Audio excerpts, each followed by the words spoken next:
Blackstock. Applaud, please. Make it Been a friend for a long time. We're blessed to have you to start the day with us. Terri is best known for writing contemporary, up all night suspense novels. All her readers had bags under their eyes for those labors. And her latest release is Double Minds, which we saw the cover of. It looks fabulous as always.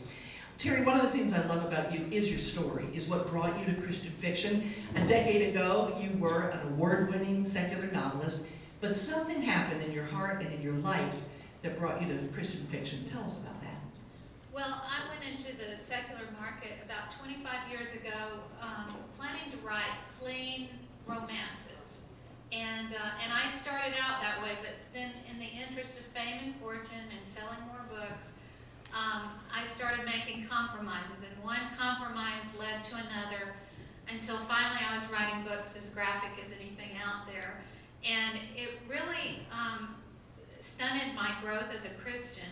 And when I started wanting to grow as a Christian and be used by God, and it mainly came as a result of my husband's salvation and his wanting to be used, and he was just wanting to tell everybody he knew about Christ.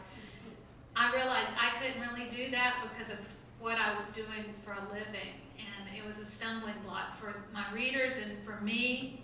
And I finally came to a place where I got down on my knees and repented of it. And I didn't know if I could come into the Christian market because I was tainted, but God just has a way of giving people second chances. And so I moved into the Christian market and started writing suspense because that's what I was reading at the time.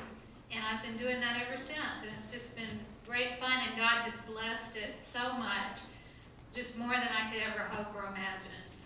So I'm really glad I did it. We're really glad you did it too. Yeah. And the happy news is, beloved, we're all tainted. You know, it's like part of the package. So all of us bring to our writing broken stuff, and that's, I think, really what makes us writers. We long to get it on the page, especially in the mouths and lives of other people instead of ourselves. Of course, it comes out anyway, doesn't it? It absolutely does. A question for you guys, for our dear Terri. Who has a question for her? Just jump right in. Don't be shy. Of your books, what would you say is your personal favorite if you had to pick one? I know that's tough. I know. The But if you had next to- one. Oh, The one I'm working on now. there you go. Yeah, that's absolutely true. It can be your current project, which is as it should be. You need to be as passionate about each book. Another question for Terri. Yeah. When you switched over from your one style writing, did you find readers came with you? Or did Well, you I started over with a new name. Terri Blackstock is my married name, and I was writing under two other names in that market, and I really wanted to make a clean break. I didn't want people getting mixed up and buying my Christian books and then accidentally finding one of those and thinking that I was just a big hypocrite. So it worked really well for me to just leave those names behind.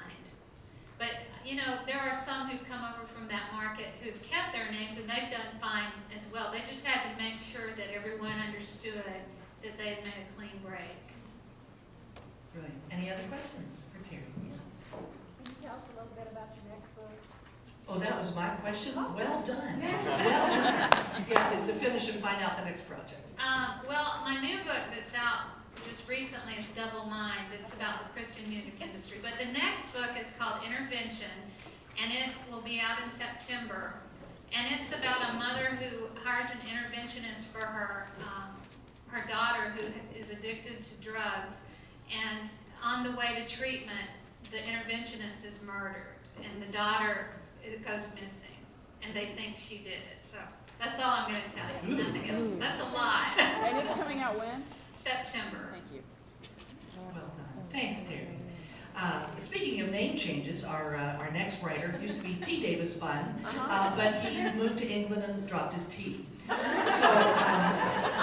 Davis, I'm sorry, every morning deserves a groaner, you know what I'm saying?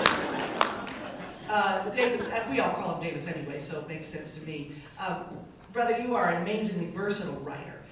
From action thrillers to relationship stories, he writes both contemporary and historical very successfully. Your latest release is The Centurion's Wife with Jeanette Oak. What a blessing to see the two of them writing together. Davis, you serve as writer-in-residence at Regent's Park College in Oxford, which we are all incredibly impressed by. What's one of the most important things, because I think you have a teacher's heart. I've seen you do workshops at Christian events, and I think you really do. What is the most important truth about storytelling that you share with your students?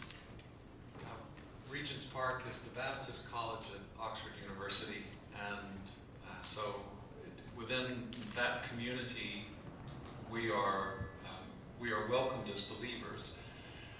But and at Regent's, about half of the students are there studying for the ministry. But when I teach writing at Oxford, I am in what is called the Ruley House group. Ruley House is one of their extension programs, and it's where they do trial runs for new programs, and creative writing is brand new at Oxford.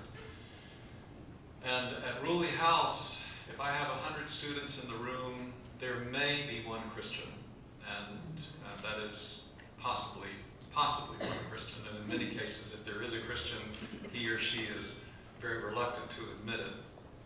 There will be probably 20% of the people there will be Muslims, and there will also be Buddhists, some Hindus in some cases, some Sikhs. And so when I stand up and I start my lecture, the first thing that I do is explain that I come from the inspirational fiction market, which does not exist in England. This may change, but right now there is no Christian fiction published in England. I understand The Shack has just been released over there, but this is brand new. It's a real trial balloon.